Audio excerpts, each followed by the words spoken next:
What I've realized is that, once again, compatibility is the name of the game. We're talking about all the mistakes that people make when they're choosing a mate. Just because something looks good, it doesn't mean that it is good. And so there's another thing that I want us to pay attention to this evening in hopes of preventing this divorce is the whole idea of love and respect. Ephesians 5:25 says, husbands, love your wives as Christ loved the church and gave his life for it.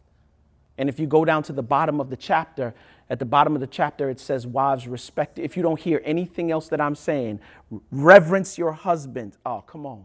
And even that in and of it, that, like for real, and no offense to the ladies, but sometimes when you say respect or you say submit, that there's a negative connotation that comes along with that. Like for real, for some women, it's hard to swallow.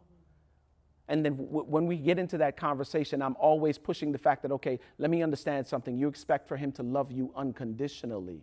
But the thing that he needs, because that's what you need love. But the thing that he needs in terms of respect should not be given unconditionally. He has to earn that. And I'm like, okay, there's a discrepancy here.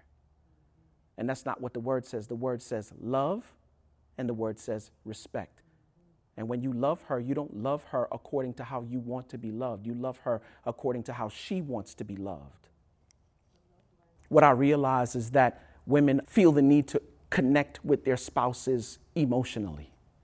So that means that when my wife wants to talk, I need to be in position to have conversations with her because she's always looking to connect with me emotionally. But what I used to do is, because I was visual and I love the physical part of what married folk do, right? I would have these expectations for her to be dope in the bedroom, right? But it would be the equivalent, but I didn't want to have the conversations. And that's the equivalent of me going outside and driving to downtown Charlotte, but I only have quarter of gas in my tank and expect to get the whole way. So you expect her to be all of these different things, but you're not pouring into her emotionally by having conversations with her. It's called an unfair expectation.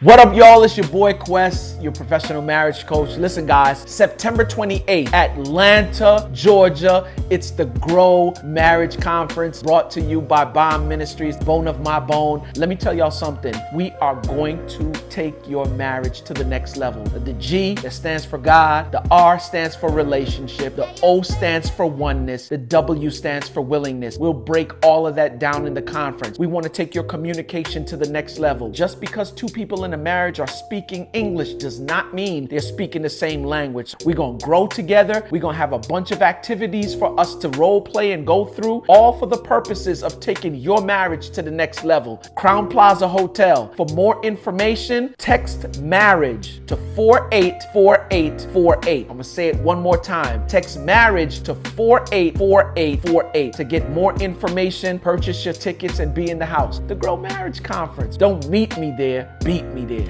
Peace.